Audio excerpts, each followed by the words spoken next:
Devin Nunes was on the Fox News channel last night. Grab audio soundbite number 10. And he made an interesting claim last night. He said Democrats were trying to get information from Russians to use against the Trump campaign. We know exactly who was getting information from the Russians. It was the Hillary Clinton campaign. He implied that this is what his committee's investigation has learned. Democrats were trying to get information from Russia to use against Trump. He said, we know exactly who was getting information. It was the Clinton campaign. They were getting information from the Russians, dirt on Trump to use in a campaign. That is the very thing that for a year and a half we have been trying to investigate, whether the Trump campaign was getting dirt against Hillary from the Russians. We have no evidence of that, but we have evidence that the Hillary campaign was being fed information, and the clearest, the number one exhibit is the Steele dossier. The Steele dossier, Exhibit A, in the Clinton campaign, getting information from the Russians to damage Trump. And they paid for it, $10 million through the law firm. You know the drill now. Nunes just had a new way of expressing it last night. It really isn't a new revelation or new discovery. We know that the Clinton campaign hired Steele. Well, Fusion GPS hired Steele under orders from the Clinton campaign with a law firm in there as a cutout to actually handle a transaction, giving the Clinton campaign a couple layers of plausible deniability and invisibility. But we've uncovered it all. And we know that the Steele dossier is a political opposition research document. It's made up. None of it's true either. The Russians and the Clintons were colluding. And by the way, one small little correction here. The guy who ran to the FBI with that Papadopoulos news is he's a former Australian foreign minister. His name is Alexander Downer. And he used his government position in Australia to steer money from the Australian government to the Clinton Foundation. It wasn't his money per se. It was Australian government money. This guy was in the tank for the Clintons. And this is the guy who Papadopoulos just happened to accidentally start spilling his guts to while drunk. And this is what Adam Schiff says, what really got the investigation going as far as the FISA warrant. Folks, we're being lied to like you can't believe and understand and even keep track of here. And there are real culprits who have committed real criminal acts, and they're in plain sight, and they're being ignored and protected and shielded at the same time. Meanwhile, people who haven't had a thing to do with the premise, Trump colluding with Russia because there hasn't been any, are having their lives ruined.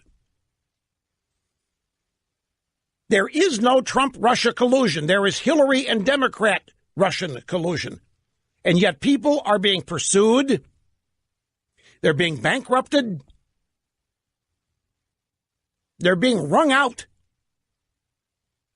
on a false premise, while the real culprits are sitting there in plain sight, getting away with it each and every day. And they're trying to destroy Devin Nunes, by the way. That hasn't stopped. That continues. So here we have another example. The Democrats were trying to get information from Russians to use against the Trump campaign, and they did with the Steele dossier. We have the Papadopoulos blurb about whatever he said. He's another ancillary character over here who Trump didn't know and never had any contact with, spilling his guts to an Australian diplomat who has now ties to the Clinton Foundation. And this: Congress was not told of the Clinton Foundation ties to this Australian informant. Congressional investigators were not told by the FBI of the deep ties between Alexander Downer, the former Australian diplomat, and the Clinton Foundation. The FBI knows this is another thing they know. They didn't tell Congress. They've stonewalled it. They haven't told anybody. This has had to be ferreted out by Nunes and his team and others looking into this. Jim Jordan, shocked when he heard this information.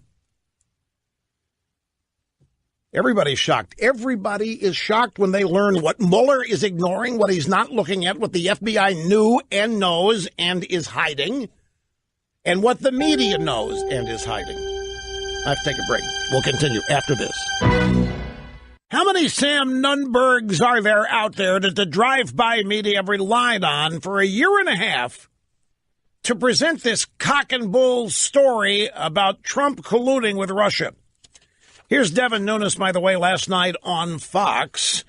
The question report says that there's a stream of illicit communications between the Trump team and Moscow that had been intercepted. Have we seen? Oh, you know what this is? Folks, does the name Jane Mayer ring a bell? Well, let me tell you who Jane Mayer is. Jane Mayer wrote a book with the former New York Times editor Jill Abramson on Clarence Thomas after the Anita Hill hearings. Jane Mayer is I don't want to be accurate here. I mean, she's a communist. She is an uber left-wing media hack who has taken it upon herself to destroy those people and things that irritate her. So she and Jill Abramson write this book that takes out after Clarence Thomas. Prior to that, she did a series of stories in The New Yorker, which essentially blamed the TV show 24 and its creators for all of the U.S. torture at Guantanamo Bay and Abu Ghraib. She set out to destroy the TV show 24. Claiming that it either was a leader in giving Americans ideas on how to torture or that it popularized torture and made it look cool or whatever. So she had that show in this sites. Well, guess what?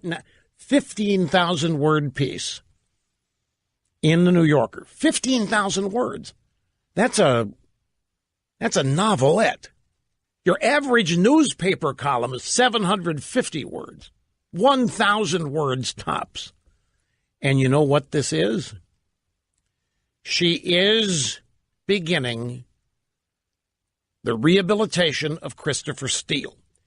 Her purpose in this story is to rehab Steele's broken reputation and image and build him back up to heroic status.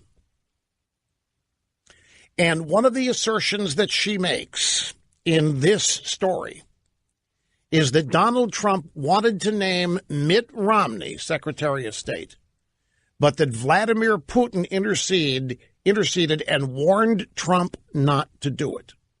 And that's why Trump did not name Romney Chief of Staff. And so now there are people running lickety-split with the story that this proves there is compromising information that the Russians have on Trump.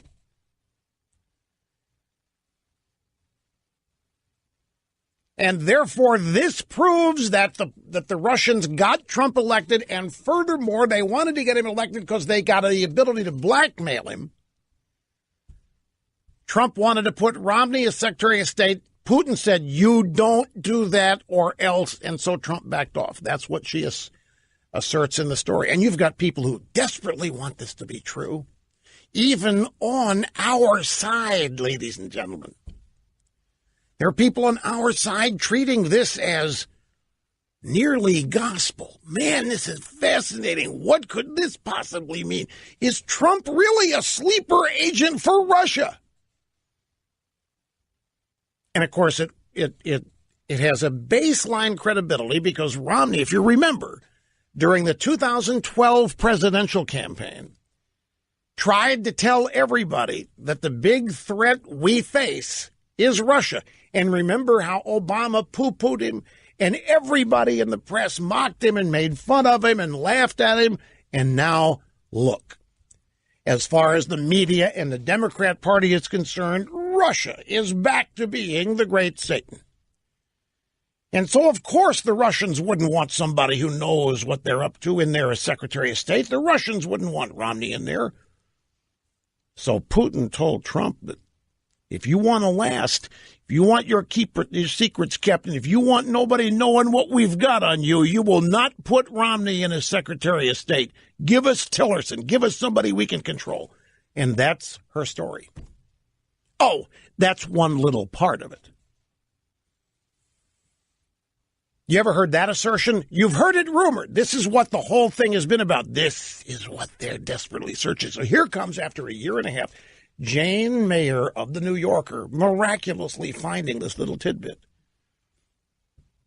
in a 15,000-word story that has as its primary objective the rehabilitation of Christopher Steele, to make him a hero, to put back together his lost credibility and reputation, which they have to do. I mean, the guy has been exposed as a complete, total fraud. And this get Trump agenda, objective, has to be saved. And since all the primary players are being exposed as liars and frauds and whatever, then it's up to the left to rehab these people. And so that's the primary objective of this piece in the New Yorker. And Nunes was being asked about that, and now I've talked through this. I don't have time to play the soundbite answer, but it's coming up. Just be patient. We never run out of time altogether. The Nunes answer to the question about Jane Mayer claiming that Putin has the goods on Trump, and that's why Trump didn't get the name Secretary of State he wanted to. That's when Nunes says, look, we know exactly who's getting information from the Russians. It was the Clinton campaign. They're the ones talking to the Russians. It was the Clinton campaign that was being aided and abetted by the Russians. And this idea here that it's the other way around, it's gone beyond sane comprehension. It's absurd.